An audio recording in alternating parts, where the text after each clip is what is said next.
Questions to the Prime Minister. Dr. Lisa Cameron. Question 1, Mr. Speaker. Thank you, Mr. Speaker. I know the whole House will wish to join me in paying tribute to Flight Lieutenant Alan Scott of 32 Squadron and Flight Lieutenant Geraint Roberts of 230 Squadron. Both of these men died along with 3 other coalition personnel when their Puma helicopter crashed on Sunday in Kabul, Afghanistan. They've given their lives serving our country and making our world more secure, and our deepest sympathies are with their families and their friends at this very difficult time. Mr. Speaker, I also wish to pay tribute to Police Constable David Phillips, who was killed in the line of duty last week. His death is a stark reminder of the very real dangers our police officers face on a daily basis. And my thoughts, and I know the thoughts of the whole House, are with his family and his friends during these tragic circumstances. Mr. Speaker, this morning I had meetings with ministerial colleagues and others, and in addition to my duties in this House, I shall have further such meetings later today. Dr. Lisa Cameron. The British Medical Association raised concerns with what they call the chronic undermanning of defence medical services. We cannot have sufficient medical and mental health provision for armed forces without properly resourced services. Will the Prime Minister address this issue urgently, prioritise the treatment of our armed forces and lend support to my adjournment debate this evening, highlighting these concerns? Well, let me congratulate the Honourable Lady for securing the adjournment debate and raising this very important issue. Our Defence Medical Services do an absolutely outstanding job. I was just speaking about Afghanistan, and I've seen, in Afghanistan, year after year, just what an amazing service they have provided. It, at times, was almost the equivalent of a District General Hospital accident and emergency on the back of a Chinook helicopter. It is extraordinary. There's an opportunity for us to look at this whole area in our Strategic Defence and Security Review, when, of course, we'll be approaching that review with a rising defence budget during this Parliament. Carl McCartney. Thank you, Speaker. Today we have seen the claimant count in Lincoln fall by 20% on last year's figure, with a 44% drop of those claiming since 2010. Does my right honourable friend believe that this is down to having local job fairs, a clear long-term economic plan to secure our national recovery, and that it would be put in jeopardy by the shambles that is the party led by the honourable member opposite?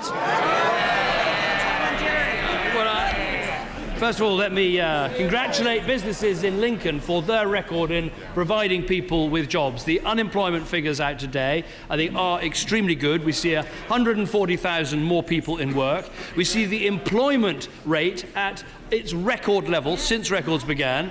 Unemployment's come down, vacancies have gone up, youth unemployment and long-term unemployment have both come down.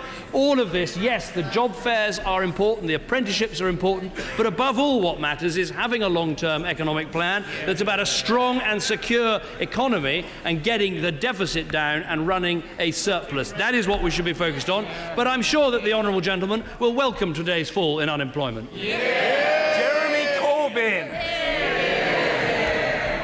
Thank you, Mr. Speaker. Firstly, I'd like to echo the Prime Minister's tributes to the 2 RAF airmen killed in Afghanistan, Flight Lieutenant Geraint Roberts and Alan Scott, and also sadness at the death of David Phillips in the line of duty, as many police officers do face danger. I absolutely concur with his remarks about that. I'm sure he and the whole House would also join me in expressing sympathies and sadness at the more than 100 people that died of a bomb blast in Ankara last Sunday, attending a peace rally of all things, and our sympathies must go to all of them. I want to ask the Prime Minister a question about tax credits. I've had 2,000 people email me in the last 3 days offering a question to the Prime Minister on tax credits. I'll choose just one. Kelly writes, I'm a single mum to a disabled child. I work 40.5 hours each week in a job that I train for. I get paid £7.20 per hour. So in April, the Prime Minister is not putting my wage up, but he'll be taking tax credits off me. So my question is, can the Prime Minister tell us how much worse off Kelly will be next year? Well, first of all, let me welcome what the honourable gentleman has said and join him in what he said about the terrible bomb that took place in Ankara, where over 100 people were killed. And our thoughts should be with those families of those that suffered, and also with that country as it struggles against this terrorism. Let me answer very directly on the issue of tax credits. What we're doing is bringing in the national living wage, which will be a £20 a week pay rise for people next year. Obviously, Kelly will benefit as that national living wage rises to £9. Hold on. What happened to the new approach? I thought we were questions asked so that they could be responded to. Right, so there's the introduction of the national living wage, which will reach £9 by the end of the Parliament, which will benefit Kelly. Also, in April next year, we raise to £11,000 the amount of money that you can earn before you start paying taxes. And also, Kelly, if she has children, will be benefiting from the 30 hours of childcare that we're bringing in. In addition to that, there's also the point that if Kelly, and I don't know all her circumstances, but if she's a council house or housing association tenant, we're cutting her rents. All those things are important, as is the increase in employment and the increase in wages taking place today. I thank the Prime Minister for that. Can I tell him, in case he's not aware of it, that she's going to be £1,800 a year worse off next April? And that there are another 3 million families in this country who will also be worse off next April, and that after housing costs, 500,000 more children are now in poverty compared with 5 years ago in 2010. And on top of that, his new tax credit policy will put another 200,000 children into poverty. Isn't the truth of the matter that this government is taking away the opportunities and limiting the life chances of hundreds of thousands of children from poorer or middle-income families in this society? And should he not be aware of that in the decisions he makes?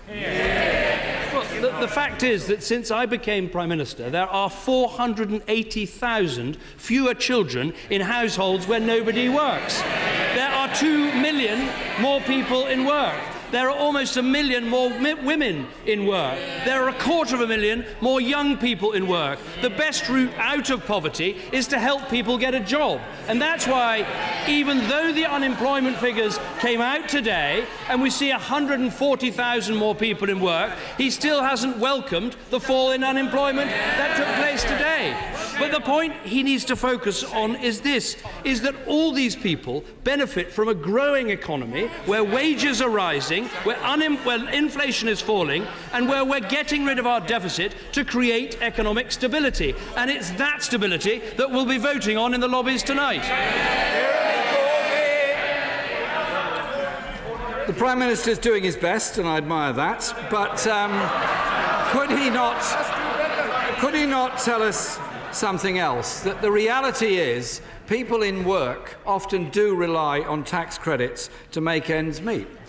His party and himself have put forward a budget which cuts tax credits, gives tax breaks to the very wealthiest in our society. So inequality is getting worse, not better.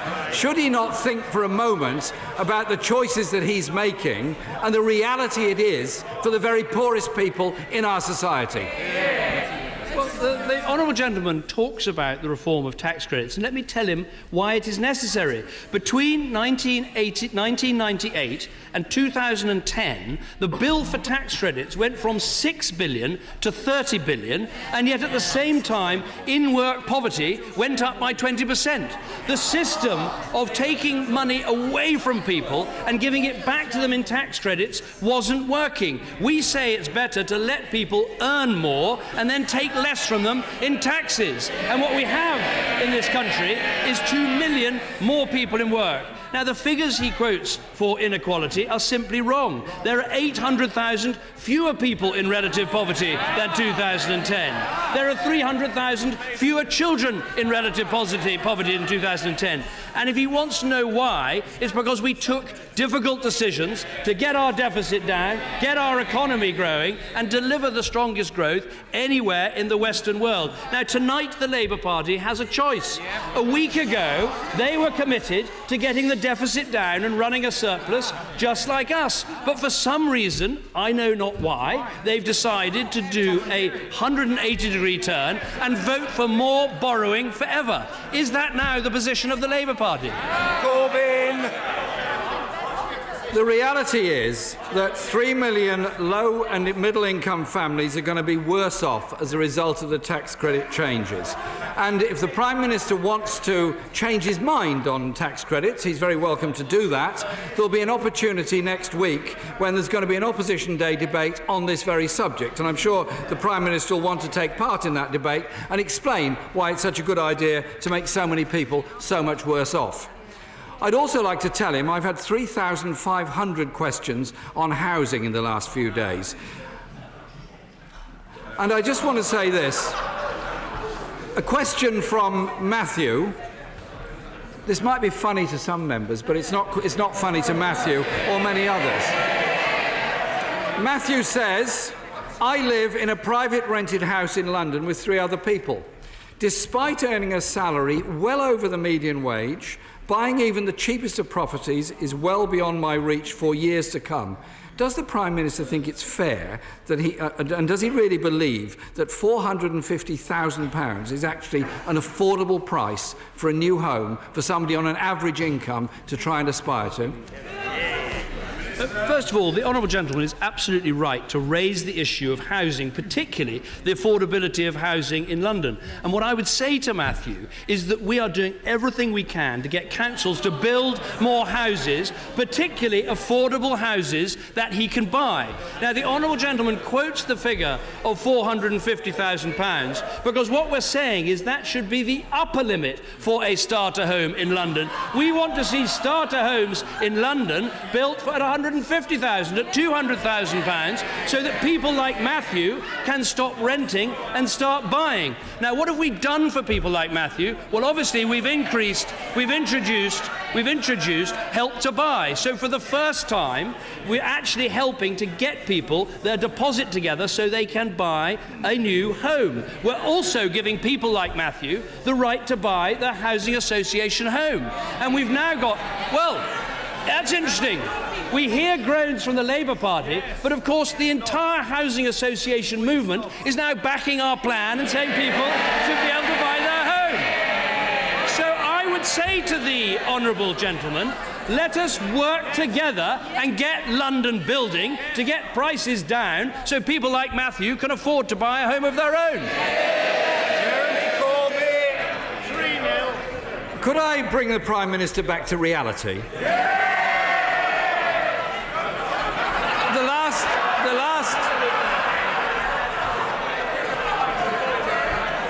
The last 5 years have seen a low level of house building, less than half the new buildings that are actually needed.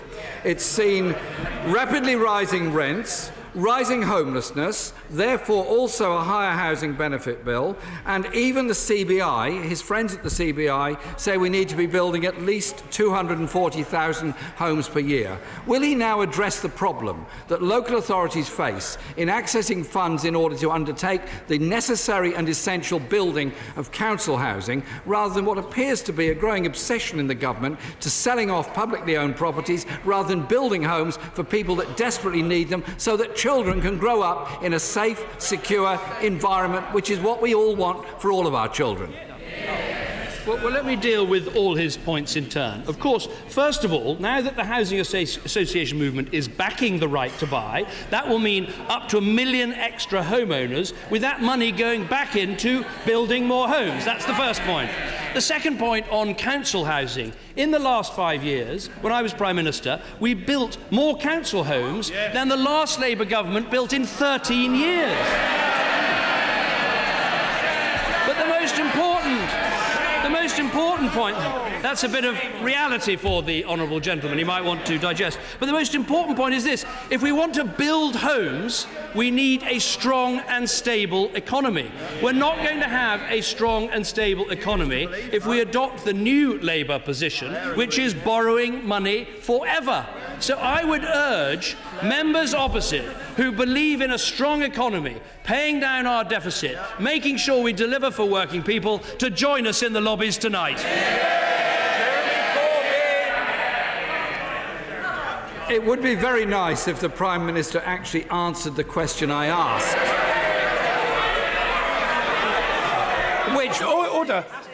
Order. These proceedings should be conducted in a seemly way, and chuntering from a sedentary position from either front bench is not helpful. Remain calm. Be as good as you can be. Jeremy Corbyn.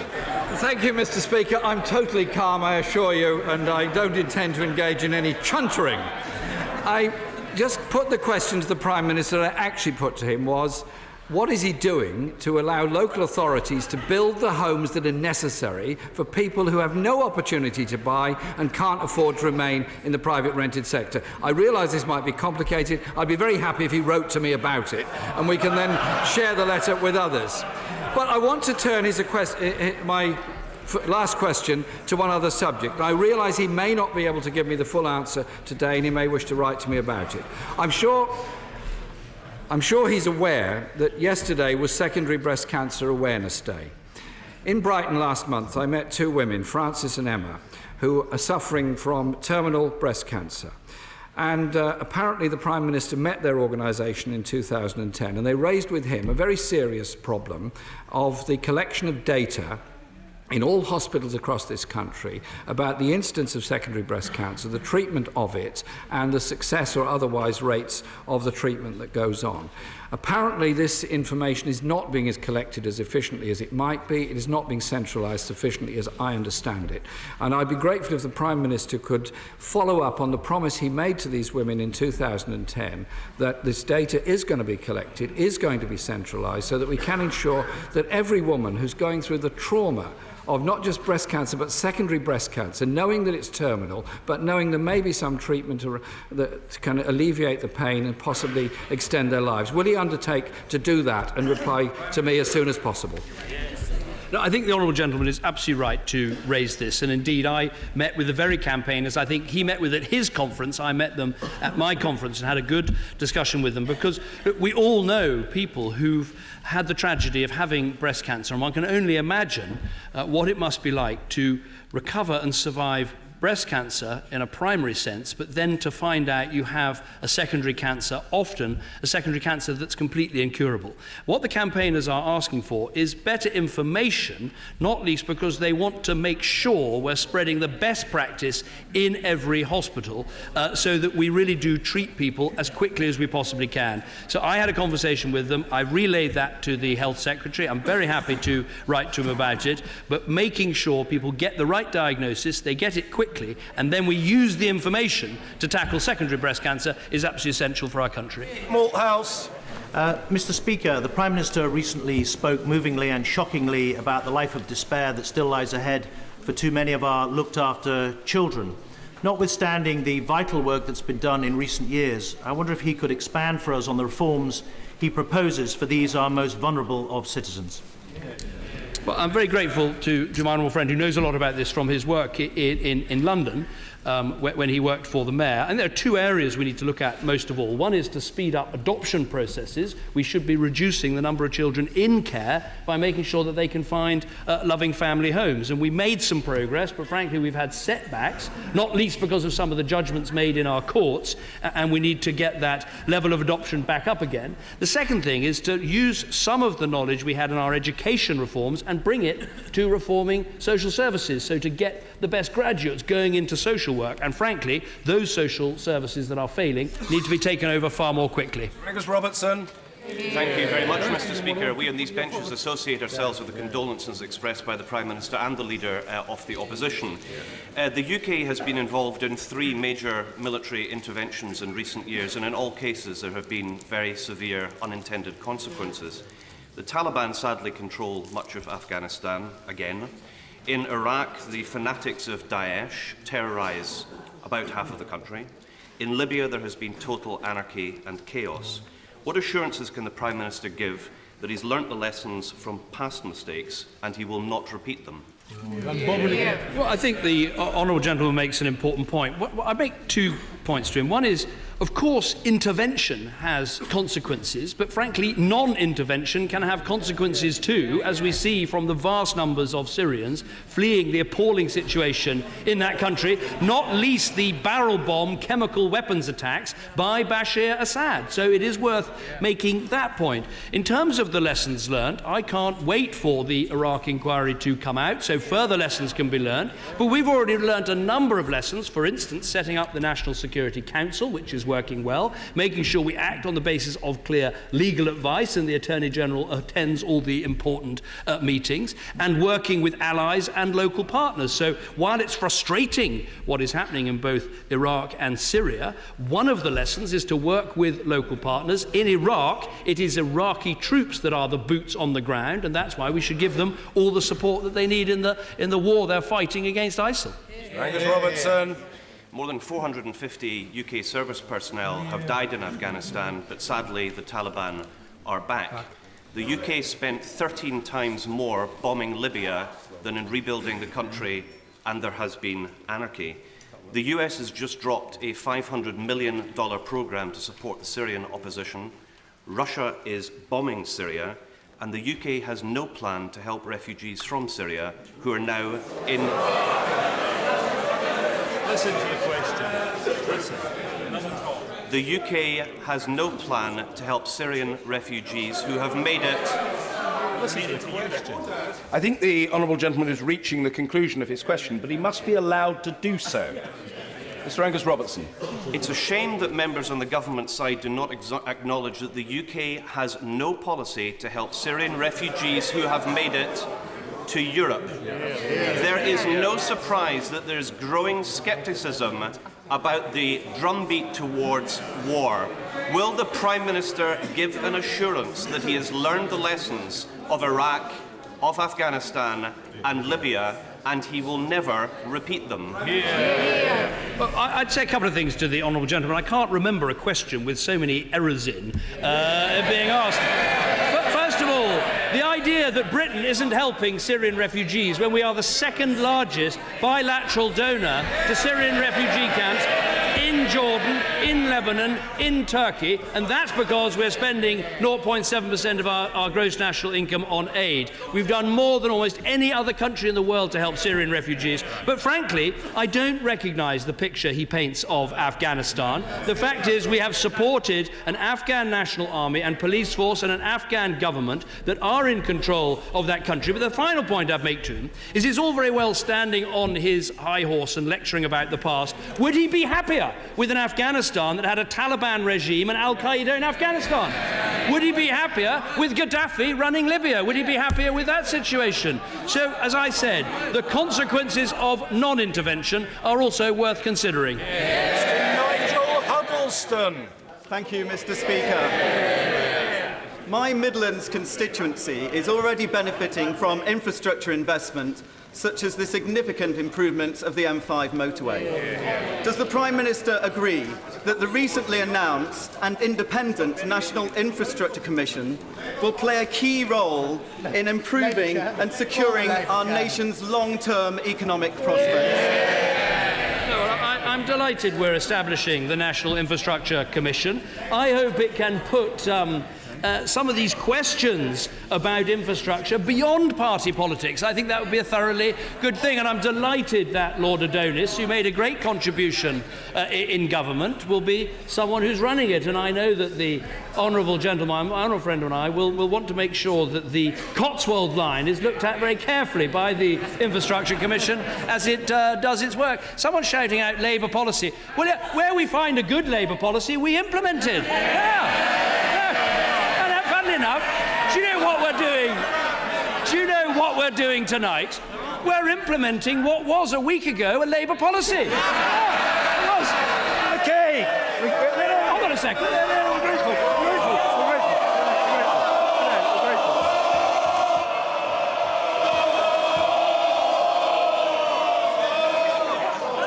The Prime Minister had finished his answer. For which we're extremely grateful, but progress has been very slow, and I want to get backbenchers in, and I will do so. Callum McKay. Thank you very much, Mr Speaker. The Scottish Government has estimated that the apprenticeship levy introduced by the Chancellor in the July budget will raise £391 million from Scotland, with £146 million of that coming from the public sector. As yet, there has been no confirmation that a single penny of that will come to Scotland to fund our distinct modern apprenticeship programme. Will the Prime Minister confirm today that Scotland will receive our fair share of this funding, or are we seeing another pig in a poke from this supposed one-nation government? No, well, what I'd say to the honourable gentleman is we haven't yet set the rate of the apprenticeship levy, or indeed set what level of business size has to be before it starts paying it. But the guarantee I can give him is that Scotland will be treated fairly and will get its full and fair share of any apprenticeship levy. But as ever with the SNP, they invent a grievance before it even exists. Tom Burstglove. Thank you, Mr Speaker. Work has started on site at the Rusden Lakes development at Skew Bridge, which will bring 1,900 new jobs, new shops such as Marks and Spencer's and new leisure facilities to East Northamptonshire. Does the Prime Minister agree with me that you simply don't get £50 million investments without economic confidence, and would he like to join us at the opening in due course? No, well, I've already made a visit to my honourable friend's constituency to see one of his excellent academy schools, but I look forward to coming back. This does look like a very exciting development. And I'll make the point that, yes, of course you need the strong and stable economy to make sure we get this investment and housing going. We also need councils to complete their local plans and put them in place, because in that way we can deliver extra housing. Holly Lynch. During the general election campaign, the Prime Minister came to my constituency and promised to keep Calderdale Royal's A&E department open and sort out the financial mess that our hospital is in. Since then, the government has backtracked on both promises, saying that these are matters for the local NHS Trust and for the CCG. Will the Prime Minister show that he is a man of his word by meeting with me to discuss ways in which he can honour his election promises? Well, we certainly haven't backtracked on what we promised. What we said, we would put more money into the NHS. We talked then about 8 billion. We're actually delivering 10 billion more, and we believe that these decisions should be made locally, and the Calderdale Hospital is an absolutely vital service. Victoria Prentice. Thank you, Mr Speaker. Keep going. Bicester is blossoming into a garden town which welcomes sustainable growth. Would my right honourable friend, who knows our area well, agree that the promised funding for infrastructure must be provided in step with development? Well, first of all, let me welcome my honourable friend to the House, and she replaces a very good friend, my former neighbour, Tony Baldry, who worked so hard for the people of Banbury and Bicester. And when people say that in the south of England there aren't councils that want to build houses and new developments, they should look at Bicester, and you can see thousands of houses and new schools and new infrastructure being put in place. Of course, investment and infrastructure has to go together, but I think Bicester shows that we can build sensitively and provide the homes that young people want to live in. Mr. Kevin Brennan. Thank you, Mr. Speaker. Can the Prime Minister help clear something up for the House and the country? And it concerns the recent biography of him by Isabel Oakeshott. In it, Lord Ashcroft says that he told the Prime Minister in 2009 about his non-dom tax status, and yet in 2010 the Prime Minister said he didn't know the detail of Lord Ashcroft's tax status. Clearly someone's telling porkies. Is it him or Lord Ashcroft? I think what I'd say to the honourable gentleman is I would think of many better uses of his time than reading that book.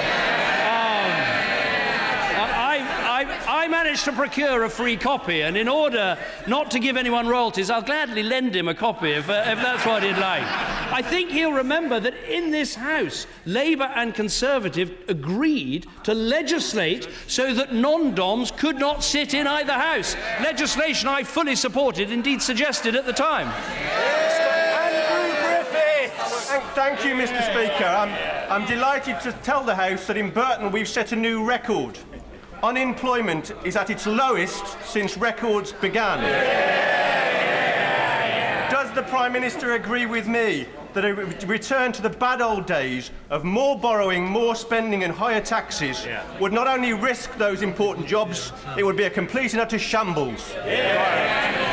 I think my honourable friend makes an important point, because we do see 2 million more jobs, 1 million extra, almost extra women in work in our country, youth unemployment down, long-term unemployment down. That is because British businesses are taking people on, but they're doing it in the context of a strong and stable economy. Now, tonight we're going to be voting on whether, after 8 or 9 years of strong economic growth, we should be having a surplus rather than a deficit. And I would say, if you don't believe in having a surplus, then when will you fix the roof when the sun is shining? So I'd say to the Labour Party, those of you who believe in strong and stable government, strong and stable economy, come and join us in the lobbies this evening. Jim Cunningham. Thank you very much, Mr. Speaker. Whatever happened to the government's proposals for a highly skilled economy?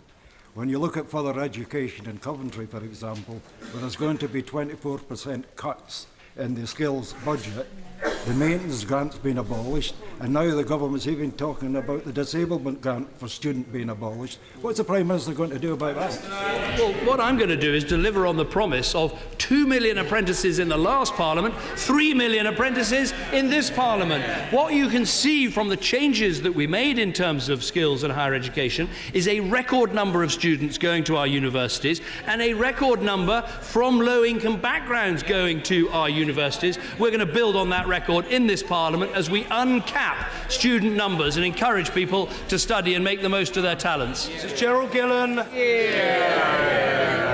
My right honourable friend will remember meeting my amazing 10-year-old constituent, Archie Hill, in January, who has a devastating condition, Duchenne muscular dystrophy.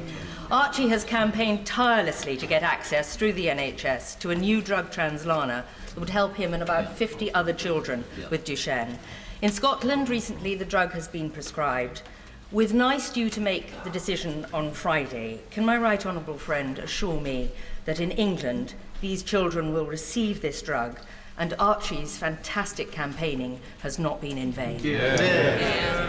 Well, I well remember meeting Archie and his incredible spirit and the way in which he's campaigning, and as my right honourable friend says, a decision will be made by NICE on Friday. But what we need to do, as well as make sure these decisions are made by clinicians rather than politicians, is also talk to the drug companies about trying to get the cost of some of these drugs down. This specific drug actually can cost, and others like it, can cost over £400,000 per patient per year. And that is what the Cancer Drugs Fund, for instance, has been helping to do, is try to reduce the cost that these companies charge. And we need that in other areas too. Smith. For many years, pensioners and disabled people in Fleetwood have enjoyed free access to the local tram service which connects the town to Blackpool. Their free travel has now been withdrawn due to funding cuts.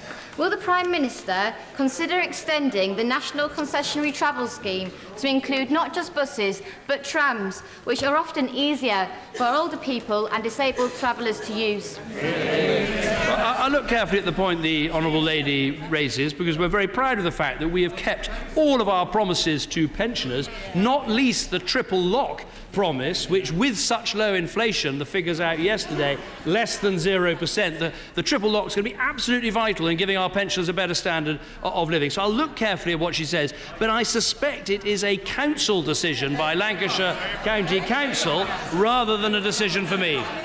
Lucy Allen. Speaker, the brutal murder of Telford teenager Georgia Williams led to a serious case review which was published today. The review makes clear that there was a catalogue of failings by numerous agencies, including social services, schools and probation service. We can see from the report that Georgia's horrific death need not have happened. Will the Prime Minister join me in offering heartfelt condolences to Lynette and Steve Williams, Georgia's parents, and also in asking all those agencies involved to ensure that they learn from this tragic case? I think my honourable friend is absolutely right to raise this, and let me send my condolences to the Williams family for the appalling loss and the tragedy that they have suffered. There is going to be this report, as she said, and I think what matters now is the police and the other agencies really study this report and learn the lessons so these mistakes aren't made again in future. Liz McInnes. Mr. Speaker, At the moment, trade union members in Hayward and Middleton, and indeed across the country, including school cooks, shop workers and carers, cannot cast their vote in a trade union election either at their place of work or electronically. If the trade union bill is passed, can the Prime Minister tell me, will they be able to do so? Well, I think, first of all, what matters is that we have proper ballots where we don't have strikes unless there's a proper percentage of people supporting them. And I noticed that Len McCluskey is now supporting our position. The problem with the issue of electronic voting, which actually the Speaker's Commission looked into, is that it isn't yet clear you can guarantee a very safe and secure ballot. And frankly, I don't think it is too much to ask people who are about to potentially go on strike to fill out a ballot paper. Maggie through. Thank you, Mr. Speaker. Recently, I received a letter from Transport for London informing me that in the last year they've spent over £1.4 million with suppliers in Erewash, including Progress Rail, which is fantastic news for our local economy. Would my right honourable friend agree with me that by investing in Britain's infrastructure, this government has re-energised manufacturing and engineering, safeguarding our economic security? I think the Honourable Lady makes an important point, which is big infrastructure decisions, wherever they're made, actually can benefit every part of the country in terms of jobs and manufacturing. Obviously, in the last 5 years, London has seen this huge investment because of Crossrail, the biggest infrastructure project anywhere in Europe. But I think we'll see, frankly, a better balance in the coming years, not least with the massive electrification and other programmes going on around the country. So it's vitally important, but you can't have infrastructure investment without a secure and strong economy, which we'll be delivering. Not least Marion Fellow. Thank you, Mr. Speaker. Recently, I've been contacted by a number of constituents who are facing real hardship as a consequence of the current payment of child support. It's not compulsory for parents to declare any changes that may impact on the amount they should pay. If it's found that a parent didn't make their altered financial circumstances known, there are no penalties and no requirement to make backdated payments. What action will the Prime Minister take to close these loopholes, which have a very detrimental effect on vulnerable families in Motherwell, Wishaw and beyond? Honourable Lady, questions and answers really do in future weeks need to be somewhat briefer. We're making much slower progress than in the last Parliament. Much slower. The Prime Minister. Well, the Honourable Lady raises something which we've all seen in our constituency surgeries of problems with this system. We know from the old child support agency system that that had many imperfections as well. We've tried to introduce more voluntary arrangements to encourage parents to seek ways of actually making sure that fair payments are made. But I'll look very closely at the question she asked, and perhaps I can write to her about it. Thank you. Order.